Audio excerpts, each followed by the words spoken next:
From there, we're going to look at the King of the Ring finals. Cody Rhodes going up against Randy Orton. Being a longtime wrestling fan, Legacy was huge when they sort of came up. I will honestly tell you that Legacy was around when I went to one of the first shows I went to in a long time. I remember that I went and saw the Royal Rumble 2002 when I lived. No, that was at 2000. Yeah, Royal Rumble 2002. That was the last show that I saw in Atlanta before I moved here to Sacramento. And then I ended up winning SmackDown tickets, and I went and saw a SmackDown house show. I don't know what year that was in, but I can tell you, like, the main event, it was a four-way. I think it was Batista, Finlay, Booker T. I can't really remember who else was out there. So I don't know if that puts us in like 2005, 2006, 7, somewhere around there. But I do remember that when Twitter was really starting to become a thing, I won tickets from the Arco Arena Twitter. It was really easy because there was not a ton of people on Twitter in 2009. When they had, a concert, whenever they had, a wrestling event, when they had the circus, they had like a Friday trivia question where they would have like 5 different questions. They would give away 5 different sets of tickets. And it was kind of easy to win. That's how I got tickets to go to the Bash 09. The seats weren't spectacular, but for not having to pay for anything other than to park my car, I remember me, Peyton, and Peyton's mom went to the show.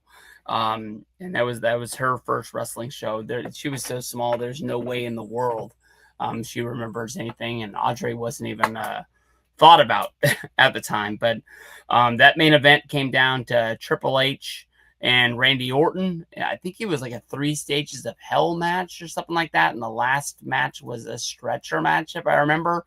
And the whole time it was all led around whether, Cody Rhodes and Ted DiBiase had turned on Orton and they weren't going to be there with them anymore. And in the end, when it looked like Triple H was going to win, it was Ted DiBiase came out to sort of show his alliance to Randy Orton. But I want to say a good year from whenever they started until WrestleMania 26 when Legacy imploded. They were the group that I loved to hate. I almost hate watched Raw and SmackDown during the time because I just wanted to be there when Orton lost. I just hated to see him win. It seemed like every pay-per-view was heat where it seemed like he cheated to overcome the odds. And it sucked. That's the God honest way to put it.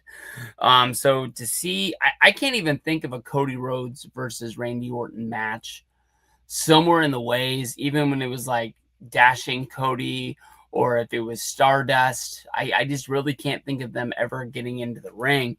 And I'm surprised, like when Cody Rhodes wrote that list when he got released by WWE, he finally left, that Orton wasn't on there because of how much Orton meant. But then again, like he didn't write Cena on there. But I can't remember if he wrote like his goals of the summer, his goals of the year, or the goals for the rest of his career. Hey, get down. Sorry, my dog jumped up and he's sitting on the laundry that I need to fold that I should be doing instead of doing this. But that's just the one thing that I think about. These guys, they probably mean so much to each other. And when Randy looks at Cody, I think he probably looks at him as like it's a star that he helped create. That, when it's all said and done for Randy, who kind of seems like in the new TKO where they kind of help guys prolong their career, where he can show up and he can work like 2-3 months, and then he can basically have 2-3 months off and then basically come back. when it's all said and done, he can look at that's one of the things that he helped create, almost like Triple H and Ric Flair helped create him and Batista in there. This is a hard one to pick. Randy had a really good match at Backlash against John Cena for the championship. The only reason why he didn't do it was because of the interference from R-Truth. Um, and that was when people didn't really know where Cody Rhodes was. Cody disappeared after WrestleMania 41. We never really got an answer to where he went, why he went. Was he mad at us? Was he mad at himself? Was he mad at John? But Cody deserves a shot. And one way or another, the shot's going to happen at SummerSlam.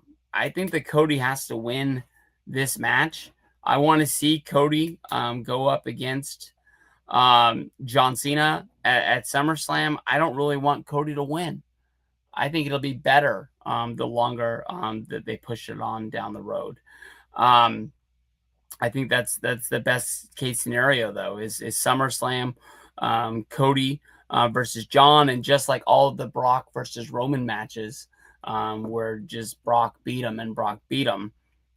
I think Cena beats him again, almost in the same fashion, where he just hits him with the championship. He clonked R-Truth, he clocked Punk, he clocked Cody. I mean, everybody he beats, he just beats him the same exact way.